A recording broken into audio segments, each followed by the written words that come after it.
जय भीम, नमो बुद्धाय. मी आहे बी आनंद.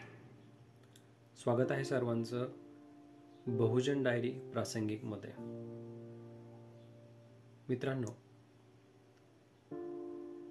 आज आपण बोलणार आहोत एका दुःखद घटनेबद्दल जी पुण्यामध्ये घडलेली आहे.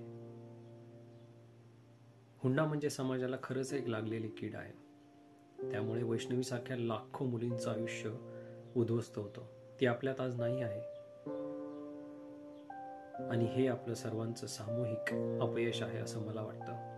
मी आज समाजाला खूप सारे प्रश्न विचारणार आहे आणि अर्थातच समाजाचा घटक म्हणून किंवा समाजाचा एक भाग म्हणून मी स्वतःलाही हे प्रश्न विचारणार आहे. का आपण मुलींना सासरच्या जाचात एकटं सोडतो? का तिचा सासरी छळ करतो? का त्यांना माहेरचा खंबीर आधार मिळत नाही? आणि ही कीड कधी नष्ट होणार? आपण समाजाला खोचक प्रश्न विचारत असताना प्रेमळ व समजूतदार समाज निर्मितीची जबाबदारी सुद्धा समजून घेणार आहोत. हुंडा ही एक समाजाला लागलेली कीड आहे जी प्राचीन काळापासून आपल्या संस्कृतीला पोखरते आहे.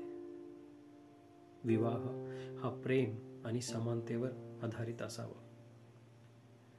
मध्ययुगात साधारणतः 500 ते 1500 इसवी सन राजकीय आणि आर्थिक युतींसाठी हुंडा प्रथा उदयास आली. कालांतराने ती सामाजिक प्रतिष्ठेचं साधन बनले. आजही कार, फ्लॅट, रोख रक्कम यांच्या मागण्या इज्जत ठरतायत. पण का आपण मुलींना वस्तू मानतो? आपण का बरं पोरगी करावी गरीब घरची आणि आपली पोरगी द्यावी श्रीमंत घरी अशा म्हणींना आजही बळी पडतो? सामाजिक प्रतिष्ठेच्या नावाखाली बाहेर मोठेपणाचा आव आणणारे लोक घरामध्ये आपल्या लेकरा सुनेला छळतात. का आपण अजूनही हुंड्याला थारा देत आहोत? ही प्रथा मुळापासून नष्ट करायला हवी. सासरच्या जाचाने मुलींची स्वप्न चिरडली जातात. सासरा, दीर, सासू, नणंद यांच्याकडून हुंड्यासाठी छळ होतो. का एक स्त्री दुसऱ्या स्त्रीचा हेवा करते? का ती तिच्या सुनेच्या स्वातंत्र्यात स्वतःला असुरक्षित वाटून घेते? आणि सर्वात मोठा प्रश्न हा की का माहेर मुलींसाठी खंबीर आधार बनत नाही? एकदा मुलगी दिली की ते त्या घरातच मेली असं आपण ऐकत आहोत. पण का? वैष्णवीला तिच्या त्रासात माहेरचा खंबीर आधार मिळालाही असेल, पण लक्षात ठेवा, प्रत्येक मुलीला तिच्या माहेरी मन मोकळं करता येईल असं वातावरण हवं. मुलींना शोभेची वस्तू, मुली या काही शोभेच्या वस्तू नसून घराचा आणि समाजाचा महत्त्वाचा घटक त्यांना मानलं गेलं पाहिजे. का आपण तसं वातावरण आपल्या घरात निर्माण करत नाहीयेत? खरं तर लग्न जमवताना पालकांनी पैसा, प्रतिष्ठा यापेक्षा प्रेम, विश्वास आणि समानतेला प्राधान्य द्यावं. प्रत्येक पालकानं लहानपणापासून मुलांच्या मनात हुंडा न घेण्याचा आणि मुलींना सन्मान देण्याचा विचार रुजवावा. मुलांना शिकवावं की स्त्रिया फक्त शोभेची वस्तू नाही आहेत, तर घराचा आणि समाजाचा आधारस्तंभ आहेत.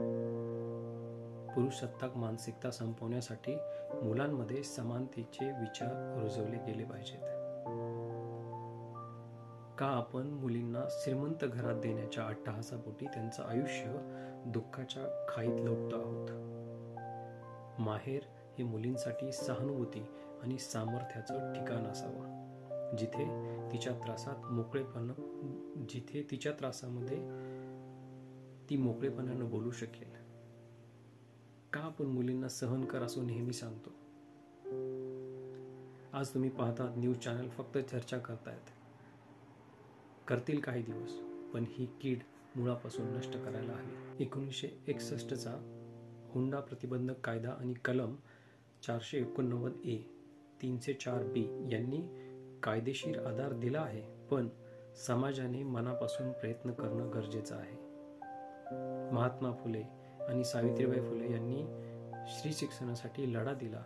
डॉक्टर बाबासाहेब आंबेडकर यांनी हिंदू कोड बिलाद्वारे स्त्रियांचे हक्क मजबूत केले. तर पेरियार यांनी लिंगभेदाविरुद्ध आवाज उठवला. त्यांचा आदर्श घेऊन आपण हुंड्याला मातीत गाडू शकतो. स्वतःपासून सुरुवात करा. हुंडा नाकारा. मुलींना शिक्षण आणि आत्मविश्वास द्या. आणि सासरच्या जाचात असलेल्या मुलींसाठी खंबीर आधार बना. समाजाचा घटक म्हणून आपण प्रेमळ आणि समजूतदार वातावरण का निर्माण नाही करू शकत?